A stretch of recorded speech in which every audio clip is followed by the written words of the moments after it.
আর যদি এটা কেকের মধ্যে থাকে তাহলে তো সোনায় সোহাগা। গাইজ, আমি একটা মহা ভুল করে ফেলেছি। ক্ষীরের স্বাদ একদম খুব সুন্দর স্বাদ লাগছে, রসগোল্লা ফেল, খুব সুন্দর লাগছে খেতে। হাই গাইজ, কেমন আছে সবাই? দশার দিন মহাযাত্রার চৌথ দিনের ভিডিওতে তোমাদেরকে স্বাগত জানাই। এখন ঘড়িতে 4:30, ভোর 4:30। আমি এখন আছি জয়ন্তপুর স্পোর্টিং ক্লাবের মাঠের পাশে ভিডিও শ্যুট করার জন্য এখানে দাঁড়িয়েছি। এখন নিউজ পেপার ডেলিভারি করার জন্য বেরিয়ে পড়েছি। দেখো এখানকার আশপাশের পরিবেশটা, রাস্তার সাইডে কেমন পরিবেশ দেখো। এই যে আমার বাস সাইডে মাঠ, জয়ন্তপুর স্পোর্টিং ক্লাবের মাঠ। আর এটা যশোর রোড, যশোর রোডে এদিকে গেছে বনগাঁর দিকে, আর এদিকে গিয়েছে বর্ডার, পেট্রোল বর্ডারের দিকে। তো এখন রাখি, ভিডিও দেখতে থাকো। Good morning. এখন ঘড়িতে সময় সকাল 6:05। গুগল ওয়েদারে এখন তাপমাত্রা দেখাচ্ছে 14°C, কিন্তু ঠান্ডা মোটামুটি আছে। আমি এখন স্টেশন থেকে বেরিয়ে পড়েছি খবরের কাগজ নিয়ে। এরকম আমার সাইকেল, এই যে পেপার, 2 ব্যাগ পেপার। আজকে পেপারের সাথে হ্যান্ডবিল দিয়েছে। আজকে এই বইটা দিয়েছে, টেল মি হয়, দাম 50 টাকা।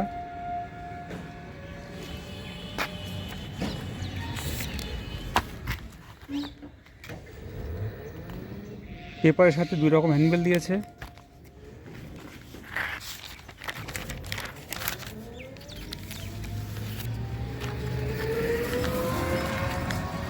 এই দেখো একটা হ্যান্ডবিল, একটা কোম্পানি হ্যান্ডবিল, আর একটা কোম্পানি হ্যান্ডবিল। এই হ্যান্ডবিল পেপারে ভরার জন্য আমরা 30 পয়সা করে নিই পার পিস। তোমরা যদি তোমাদের ব্যবসা প্রতিষ্ঠানের অ্যাড দিতে চাও তাহলে আমাদের সাথে যোগাযোগ করতে পারো। আমি এখন দাঁড়িয়ে আছি জ্ঞান বিকাশ সঙ্গের মাঠের পাশে। এটা পাইপ রোড। দেখো এই রাস্তাটা এদিকে গেছে রামনগর রোডের দিকে, আর এদিকে গেছে স্টেশনের দিকে। সময় সকাল 8:30। আমি এখন টিফিন করব। এই দেখো এইখানটায় বসে আমি টিফিন করব, এই যে এইখানটা বসে টিফিন করব। আর আমি দাঁড়িয়ে আছি নরহরিপুর গ্রামের ভিতরে। আর এই রাস্তাটা চলে গিয়েছে যশোর রোডের দিকে, আর এইদিকে গিয়েছে নরহরিপুর গ্রামের ভিতরে। দেখো পরিবেশটা দেখো কত সুন্দর। চলো দেখি টলি কী দিয়েছে টিফিনে। আজ কী দিয়েছে দেখা যাক। এই রুটি দিয়েছে, 1, 2, 3, 4টে রুটি আর সুজি হালুয়া। এই দিয়ে আজকে সকালের টিফিন হবে। নাও টিফিনটা সেরে নিই।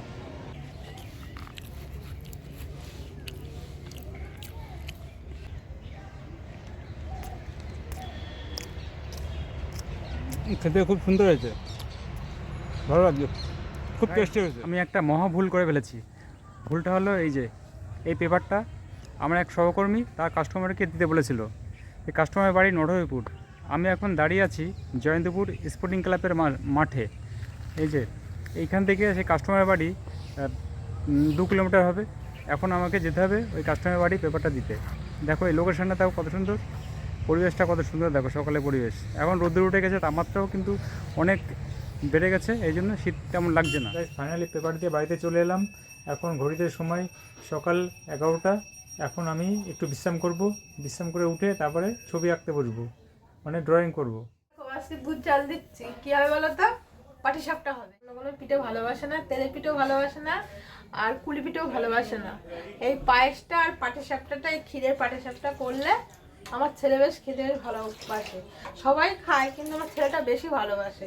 তার জন্য এই যে দুধ নিয়েছি, দুধ জাল দিচ্ছি। দুধটাকে ক্ষীর বানাবো, ক্ষীর বানিয়ে পিঠে বানাবো, আবার রস বড়াও বানাতে হবে। কতটা চাপ বুঝতে পারছো? 7 ভাই গেলে তোলে মেলায়। ও, কে কে যাচ্ছিস? আমি আর বন্ধুরা। ও আচ্ছা, কখন আসবি? ঠিক নেই, দেখি। আমার জন্য কিছু আনবি? হ্যাঁ, বাদাম নিয়ে আসবি আমার জন্য। আজকে আমাদের বাড়িতে রস বড়া হয়েছে। এই দেখো, মা কালকে দেখাচ্ছিল না, ডাল ভিজিয়ে সেটা দিয়ে রস বড়া করবে, এই রস বড়া করেছে। আর এই যে করেছে পাটিসাপটা, দুধ জ্বালিয়ে ক্ষীর করে সেটা দিয়ে পাটিসাপটা করেছে। আমি এই দুটো জিনিসে খেয়ে তোমাদেরকে রিভিউ দিচ্ছি কেমন হয়েছে। প্রথমে পাটিসাপটা খেয়ে দেখি।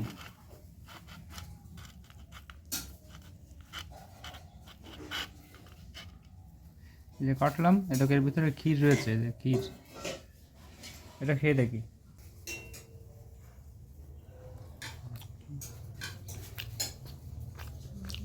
সুন্দর হয়েছে, ক্ষীরের স্বাদ একদম খুব সুন্দর স্বাদ লাগছে। রসগোল্লাটা খেয়ে দেখি কেমন হয়েছে। রসের টইটুম্বু।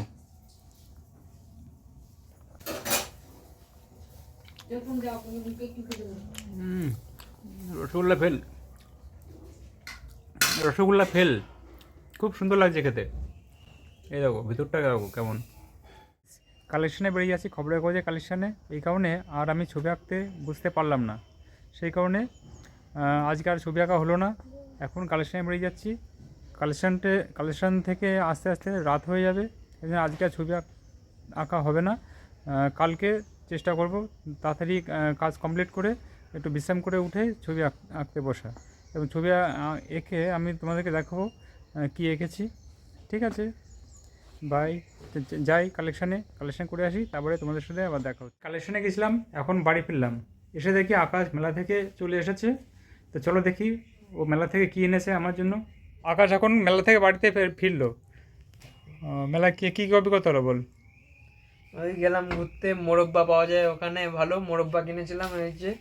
তারপরে সেই একটা রেস্টুরেন্টে খেতে ঢুকেছিলাম, এই রেস্টুরেন্টের টেবিলে ওটা মোরব্বাটা রেখেছি। তারপরে আসার সময় দেখি সে হাতে মোরব্বা নেই। তারপরে আবার রেস্টুরেন্টে গেলাম, তখন ওরা আবার বললো যে এই টেবিলে রাখা ছিল। তারপরে আমি বললাম যে হ্যাঁ এই প্লাস্টিকটা, তারপরে ফেরত দিল। যদি কেউ নিয়ে যেত তাহলে তো পেতিস না। হ্যাঁ, তাহলে পাওয়া যেত না। আগের বার তো চাটনি কিনেছিলাম, চাটনি ফেলে রেখে চলে গেছিলাম এই মেলাতেই। মোরবা কত টাকায় কিনেছিস? 50 টাকায় 250 গ্রাম দিয়েছে। ও আচ্ছা, ঠিক খুলতে দেখি কীরকম মোরব্বা।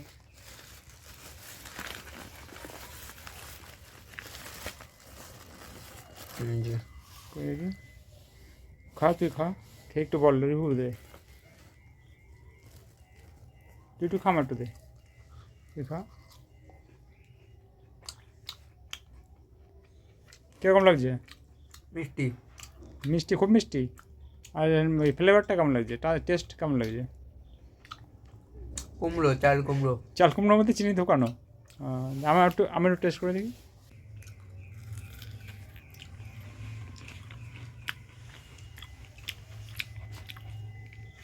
আমার মোরব্বা খুব ফেভারিট, কারণ ওপরটা শক্ত আর ভিতরটা খুব নরম, সফট। ওপরটা হার্ডি, ভিতরটা সফট নরম, গালা দিলে মিলিয়ে যায়। আর এটা শুধু খেতে যা টেস্ট লাগে, শুধু খেতে তো ভালোই লাগে, আর যদি এটা কেকের মধ্যে থাকে তাহলে তো সোনায় সোহাগা, এর স্বাদ আরও কয়েক হাজার গুণ বেড়ে যায়। এই জন্য ওকে মোরব্বা আনতে বলেছিলাম, ও এনেছে। মোরব্বাটা আমি যখন যাচ্ছিলো মেলাতে তখন ওকে বাদাম আনতে বলেছিলাম, কিন্তু মোরব্বা এনেছে, খুব ভালো করেছে। আমি চাচ্ছিলাম মোরব্বা আনুক, এই মোরব্বা দিয়ে কেক বানাবো, কেক বানিয়ে তোমাদেরকে একবার দেখাবো এবং খেয়ে রিভিউ দেবো তোমাদেরকে।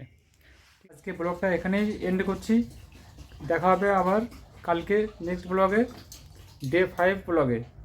তোমরা অবশ্যই দেখবে। Good bye.